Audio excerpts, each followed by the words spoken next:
ओम हनुमान श्रीपदो वायुपुत्रो रुद्रो नघोजरः अमर्त्युर्वीरवीरश्च ग्रामावासो जनाश्रयः धनधो निर्गुणः शूरो वीरो निधिपतिर्मुनिः पिङ्गाक्षो वरदो वाग्मी सीताशोकविनाशकः शिवः शर्वपरो व्यक्तो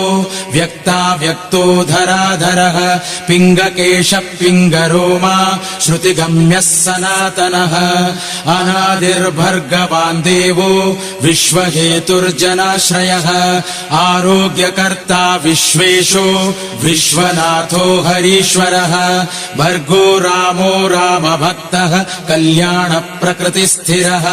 विश्वम्भरो विश्वमूर्तिर्विश्वाकारश्च विश्वपः विश्वात्मा विश्वसेव्योऽथ विश्वो विश्वहरो रविः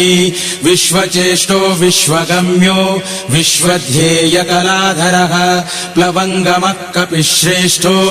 ज्येष्ठो विद्यावनेचरः बालो वृद्धो युवा तत्त्वम् तत्त्वगम्यः सुखोह्यजः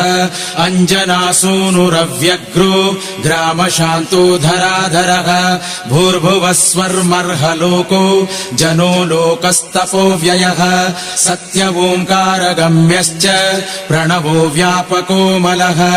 शिवो धर्मप्रतिष्ठाता रामेष्टफल्गुणप्रियः गोष्पदीकृतवाराशिः पूर्णकामो धरापतिः रक्षोघ्नः पुण्डरीकाक्षः शरणागतवत्सलः जानकी प्राणदाता च रक्षप्राणापहारकः पूर्णसत्त्वपीतवासाः दिवाकरसमप्रभः द्रोणहर्ता शक्तिनेता शक्तिराक्षसमारकः रक्षोघ्नो रामदूतश्च शाकिनी जीवहारकः भूभुक्तारः हतारातिः गर्वपर्वतभेदनः हेतुर्मा प्रांशुबीजम् च विश्वभर्ता जगद्गुरुः जगत्त्राता जगन्नाथो जगदीशो जनेश्वरः जगत्पिता हरिश्रीशो गरुडस्मयभञ्जनः पार्थध्वजो वायुपुत्रो अमितपुच्छोऽमितप्रभः ब्रह्मपुच्छः परब्रह्मो पुच्छो रामेष्ट एव च सुग्रीवादियुतो ज्ञानी वानरो वानरेश्वरः